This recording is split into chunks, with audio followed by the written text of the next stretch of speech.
даярдап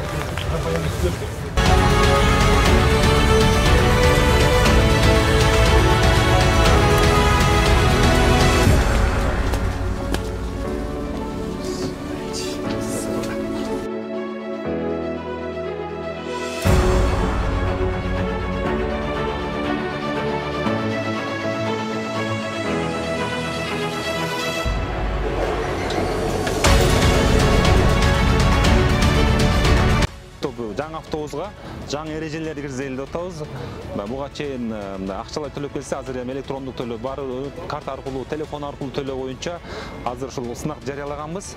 Азыр эки компания катышкан, ошол где-то бир апрелдин ортолорунда 15-теринде барып туруп, Кудай буйрса биз 4 линияга чыгарабыз. Бул деген эң негизгиси биринчи каттан бул Фуркат тарап болот, экинчи тарапында Озгур тарап, үчүнчү тарап деген Актилек тарап, төртүнчүсү Борбордук көчө, Туран, Южный деп коебуз.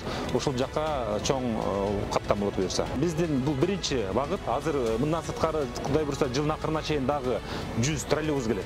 Биз Ош шаарында транспорт маселесин истемалуу чечиш үчүн биз сөз муниципалдык өзүнүн транспорттор керек болду да.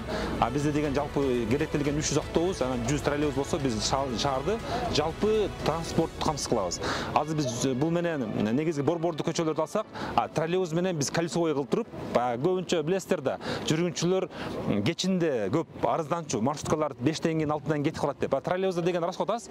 Алар деген 30-у чыгышты көрөй айланат, 30-у батышка карай айланып, шаарды кечки 10-го чейин троллейбус айланып турат да. Ош шаарында суу көйгөйүн чечкенден кийин экинчи көйгөй болуп бизде жол маселеси, асфальт маселеси көп жарандар кайрылчу.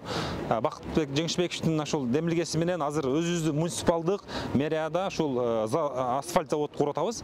Ошо өзүңүз көргөндөй азыр биринчи этабы менен спецтехникалар келип атат. Кудай кааласа жакын күндөрү завод өзү дагы келет. Жеңил унаалар боюнча бул безопасный город, коопсуз шаар боюнча билесиздер, буга чейин программа ишке ашпай келген. Ошонун алкагында башталыш иретинде бул ураган сыяктуу шаарда айланып жүрөт.